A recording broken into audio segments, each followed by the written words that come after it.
ले कान्हे दुलरावे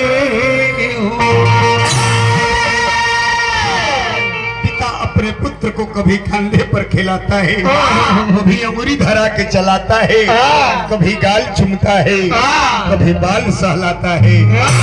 उसी प्यार उसी दुलार का पुत्र कैसे पिता को चुकाता है, उरीन हो जाता है।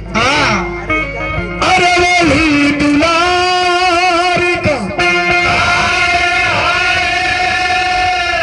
वही कंधे पर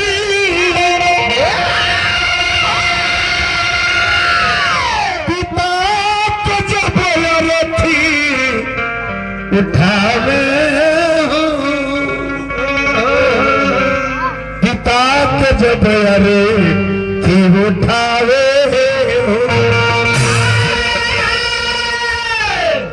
उसी कंधे पर अपने पिता को अर्थी उठाकर राम नाम सत्य कह के अंतिम यात्रा करके मुखाग्नि दे देता है पुत्र। उसी दिन पिता पुत्र से उधार हो जाता है।